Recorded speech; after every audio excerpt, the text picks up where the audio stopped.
This podcast is a work of historical interpretation. While we strive for accuracy, some aspects of history are open to interpretation and debate.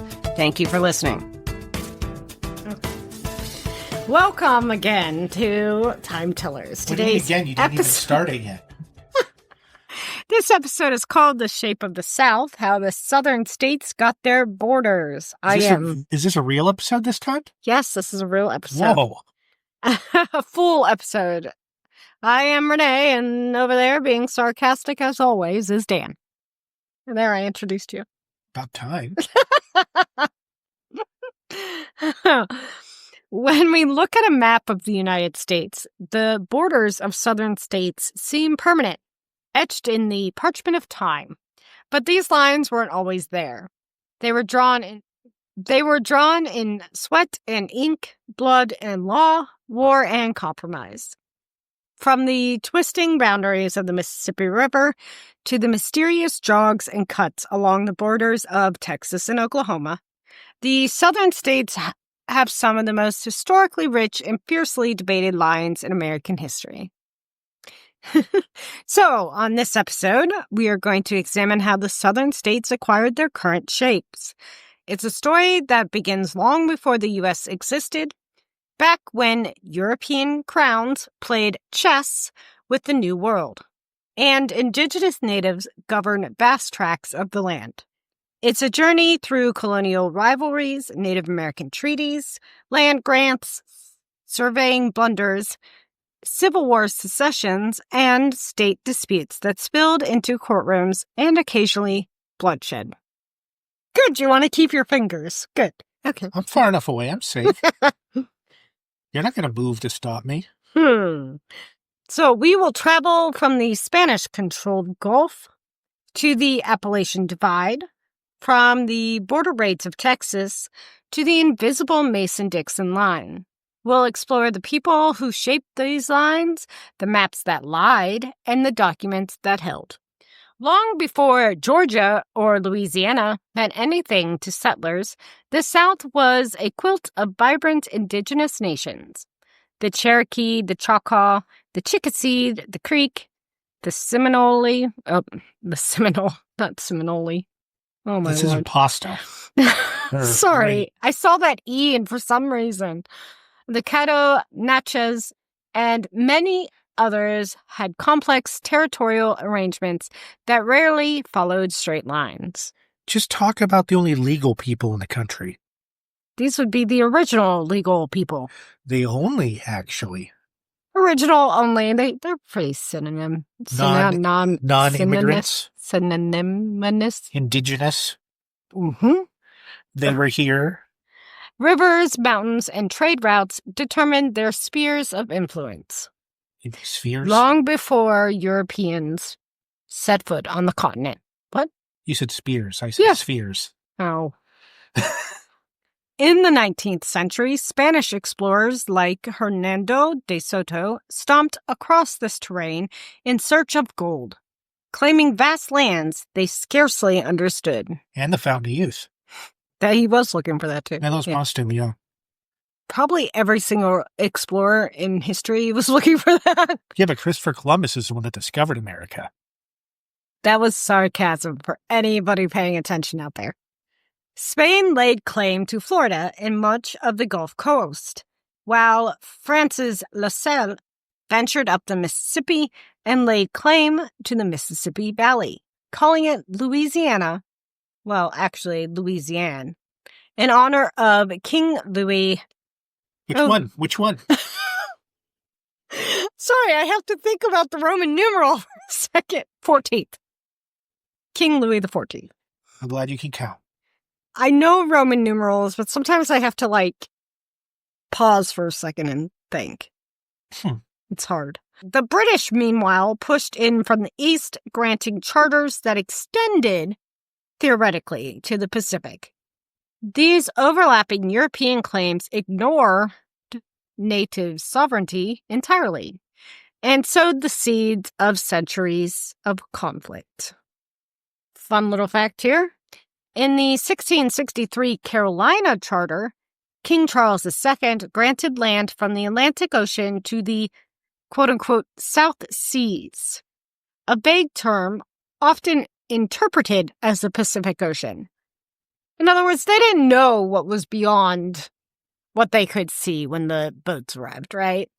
This meant, on paper, Carolina technically stretched across the entire continent, again ignoring the other countries that had colonies and the natives that were there.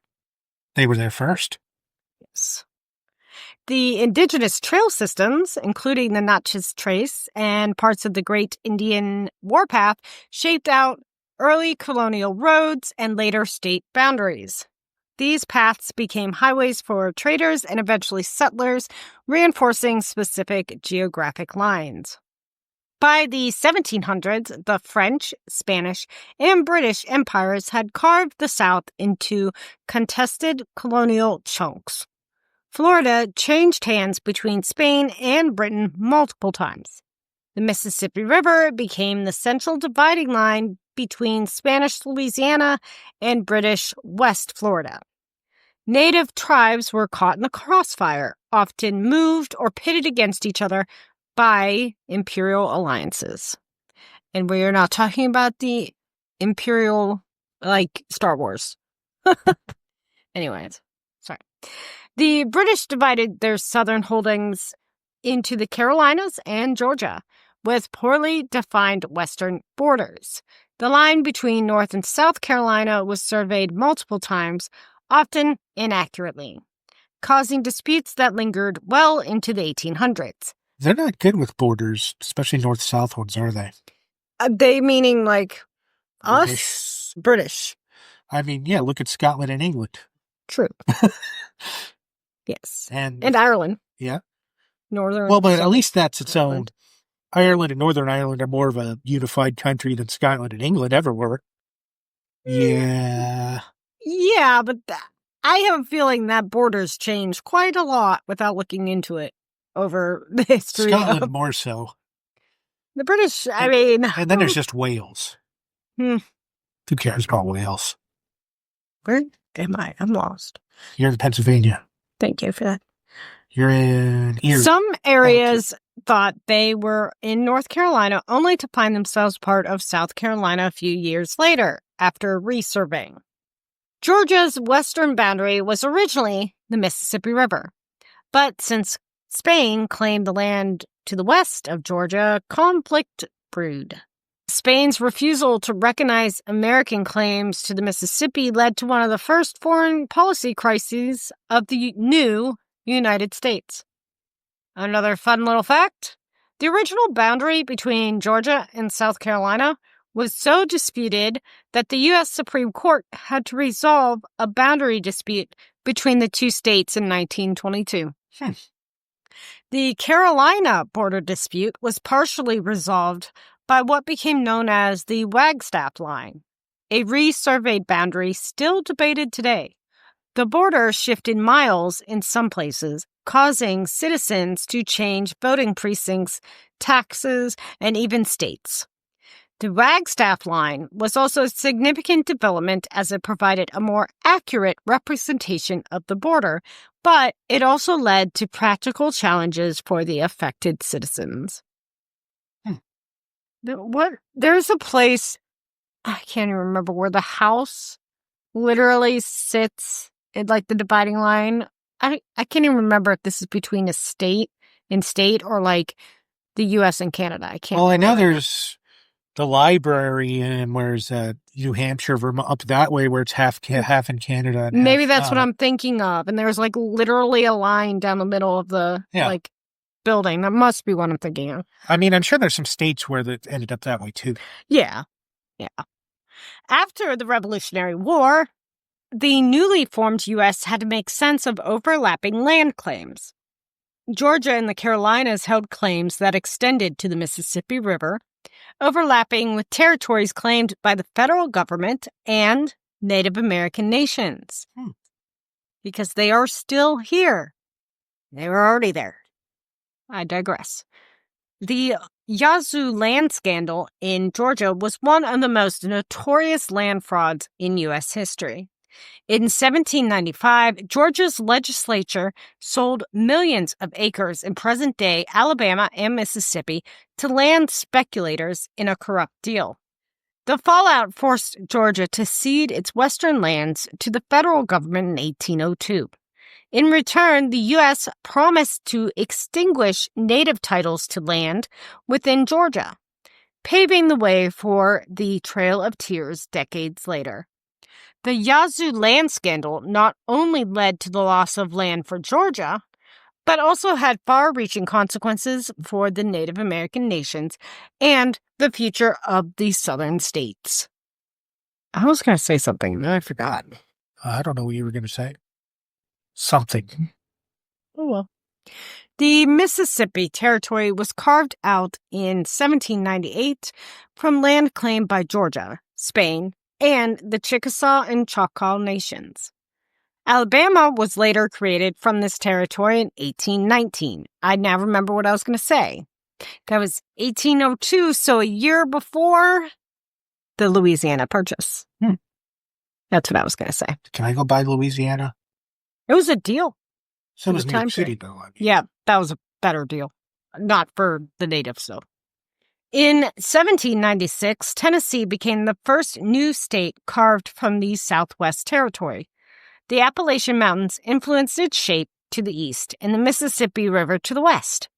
But its southern border, supposedly at the 35th parallel, was incorrectly surveyed.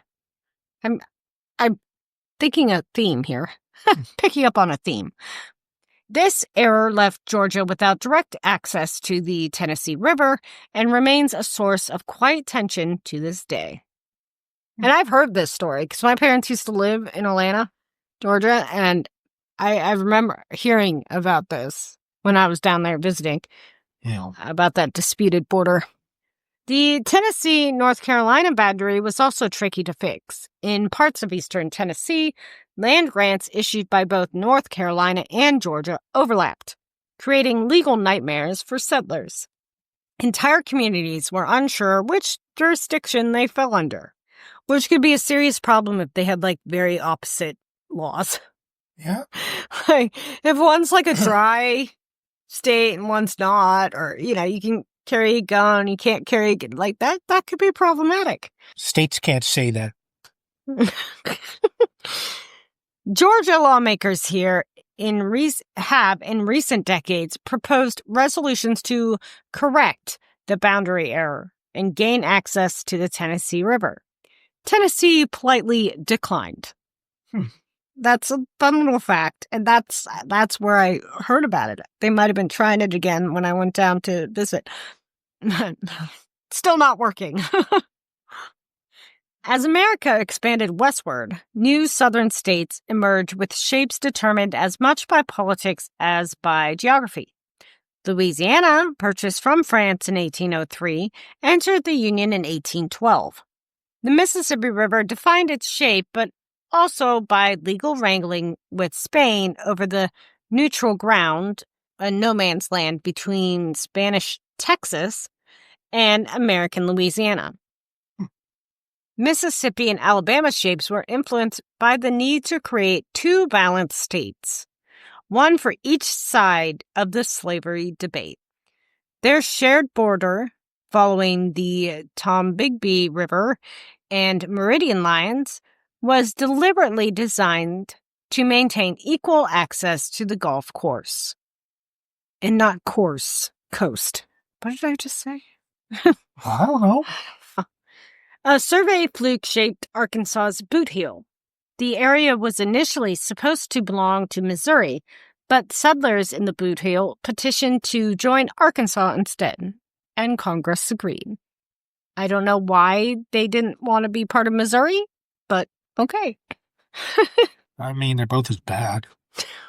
The Arkansas-Louisiana border features the 35th parallel north, which was supposed to be a straight line, but early 19th century surveyors lacked the tools to draw it accurately. They lack the tools to accurately draw a straight line? Apparently, yeah. Resulting in a jagged, almost absurd line. The Louisiana-Mississippi border was once so contentious that dueling ferry operators staked out rival landing points along the Pearl River. The matter was resolved through federal government had to step in, mediation in the early 1900s. No southern state shaped the U.S. map more dramatically than Texas. Originally part of Spain, then Mexico, Texas became an independent republic in 1836 and then joined the United States in 1845. At that time, it claimed a massive swath of land extending into present-day Colorado, New Mexico, Kansas, and Wyoming. I didn't realize it went that far north. Yeah? But I thought we were talking about the South today. I know, but that is pretty far To north, me, Texas Wyoming. is west. I know. I thought about that too, but it's not, because when you get into like the Civil War and stuff, like it was fully involved in that, like as a southern state. Now, geography-wise, it could be kind of split down the middle. Like the western Texas is definitely geography and like climate-wise, the west. Yeah. But the eastern side of the state is still very much southern climate, like Louisiana and Alabama stuff. So it's so big that it really could be split down the middle into both regions. But for the sake of this episode, we're going to include it in the South. Texas's shape shrank in 1850 when the federal government paid $10 million to cede land as part of the Compromise of 1850. This also helped balance states in terms of the number of free and enslaved persons in the Senate. Well, not enslaved persons in the Senate, the states that were represented in the Senate. Thank you for clarifying. Yeah, that's a weird way to state that. The western boundary of Texas with New Mexico was a hotly contested issue. The line was finally fixed in 1850, though disputes persisted. Some Texans still claim the line was drawn in haste and improperly, because it took away from the land of Texas. El Paso, one of Texas's largest cities, is separated from the rest of the state by the Rio Grande and a corner of New Mexico. This makes it closer to 4 other state capitals than to Texas's capital of Austin. Texas is also the only state with the legal right granted in its annexation agreement to divide itself up into 5 states if it wanted to. This is something I didn't know either, and I was born in Texas, although that doesn't necessarily mean I know all about Texas. But you should. This power has never been used, but it's been threatened multiple times for political leverage. So when Texas says they're going to secede, which they can't legally do, they at least have some backing politically when it comes to screwing things up. We know legally? A lot of stuff that legally can't be done, that is. So is that even a relative statement to make at this point in time? She shrugs. I don't know. Oh, I thought you were spitting out that monster that was in your mouth. The Civil War, of course, comes to play in the 1860s here, and it redrew the maps and the borders in blood. The Confederacy's boundaries generally mirrored the southern states, but not all slave states succeeded. Kentucky and Missouri had split governments. West Virginia was born from this chaos, because there was no West Virginia until 1863, when that area split from Virginia due to its loyalty to the Union. Its borders were drawn to include key salt mines and transportation routes for both economic and political reasons. This reshaped not only Virginia, but also the balance of power in the South. And this is also where Texas plays a role. We just celebrated Juneteenth not too long ago. Because 10 days ago. Yeah. So that was the Western War that was happening during the Civil War. That's where Grant comes from in terms of the war. When he's not speeding around on horses. Right. But that was where he was fighting, and then Lincoln brought him back from the West. So, Reconstruction brought attempts to reorganize Southern powers. New counties, parishes in Louisiana, and local jurisdictions sprang up, often to dilute African American voting power. The geographic shapes of legislative districts were manipulated, an early form of gerrymandering. The original boundary proposal for West Virginia included large parts of southwestern Virginia, but these were abandoned after Union control proved tenuous. So they just couldn't hold on to that land, because Virginia was definitely the land of Lee. That is why, Lincoln asked him to take over the Union Army, and he said, sorry, I have to stick with Virginia on this one. In the 20th century, the southern borders underwent minor adjustments, but the disputes over them were no less intense. In 1931, Arkansas and Mississippi clashed over an island in the shifting Mississippi River. An island in the river. The Supreme Court again had to step in and ruled based on changes to the river channel. I'm not exactly sure how that ruling came down. I don't even know if that island still exists, but they fought over it. Shocker. In the 1970s, Georgia tried to reopen the dispute with Tennessee over water rights in the 35th parallel error. Again, that's still going on, apparently. In 2003, Oklahoma and Texas fought over oil rights in the Red River bed, with, again, the Supreme Court finally ruling in Oklahoma's favor. Which is actually pretty astounding considering our president at the time was from Texas. I'm just saying, that's when the Supreme Court was still neutral when it came to politics. You mean they weren't bought? Mm-hmm. Fun fact, the U.S. Supreme Court has heard over dozen state border disputes since its founding. Only dozens? I know. Over a dozen, not dozens. A dozen, which I feel like, yeah, there should be more. I'm surprised there's not more. Well, I'm sure there's a bunch of payoffs that prevented more. Well, and I would think, actually, a little more positive note that they got settled in lower courts. That would be my guess. Yeah, but that would just get appealed to them anyway. Yeah, but I'm saying, whoever negotiated the deals in or out of court, nobody appealed them. So they satisfied the masses. I don't know. What if they just felt the need to take him anyway, even though they already cleared a lower court? Just to overrule the lower court. I don't think, I could be wrong here, but I don't think the Supreme Court can do that.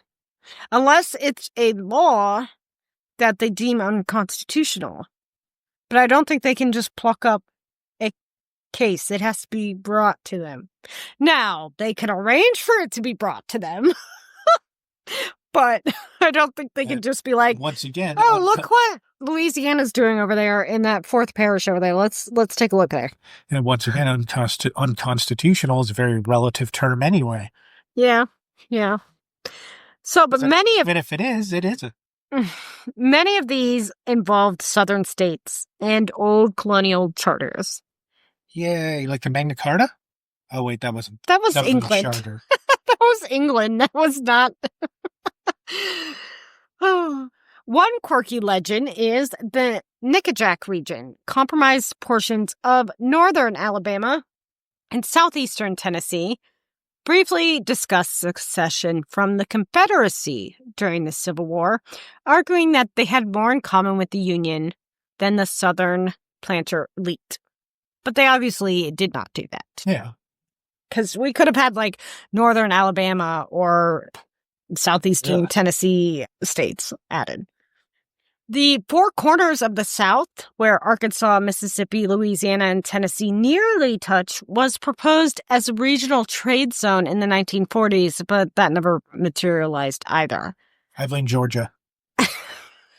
Georgia wasn't involved. But they thought they should be. That's what the problem was. I don't know why that was even a thing during the 1940s. Like, we're talking World War II era. Like, that, I just don't. Somebody wanted tax money. Yeah, probably. Probably something always comes down to money, right? Huh? The southern states are shaped by more than rivers and ridges. Indigenous displacement, imperial ambition, revolutionary dreams, Civil War scars, and congressional compromises shape them. Each boundary tells a story, a war, a deal, a mistake, or demand. And even today, these lines matter. They determine water rights, taxation, voting laws, and educational funding, and also body autonomy. So next time you glance at the familiar curve of the Gulf Coast, the Gulf of Mexico, or the sharp edges of Arkansas, remember, Arkansas? these borders are living artifacts. They are the legacy of centuries of struggle and negotiations, and can still change today. I mean, could, conceivably. Not saying No, they they'll will, just stick but... to past centuries of thinking. Centuries? Well, I guess it's been... 3? Yeah. They remind us that history isn't just in museums. It's right there on a map. Or, as we did our interstate episode not too long ago, the road signs. The welcome to Pennsylvania signs that I see all the time when I have to go to Ohio and back. Oh, and I guess the welcome to Ohio sign. Who cares about Ohio? So stay tuned for more deep dives into the states. We're probably going to do the West, which we might mention Texas again, just because it is weird. No more Texas. No more Texas. I'm banned from talking about Texas, apparently. That will be our next state. It won't be our next episode, but we will talk about those states, including Alaska and Hawaii, because they are considered part of the West region. And I think that's honestly just because, well, they are West, but they have nowhere else to put them in regions. When you're talking about geography terms. Alaska's part of Canada. No, it is not. Although it might wish it was. Or Russia. You can see Russia from Alaska, dude. From your kitchen sink? From your kitchen sink. If you put on your glasses, at least, for us blind people. And I mean me. Until next time. Just because I never wear my glasses. Look a little closer at your borders. They may not be as fixed as you think. Thank you and bye.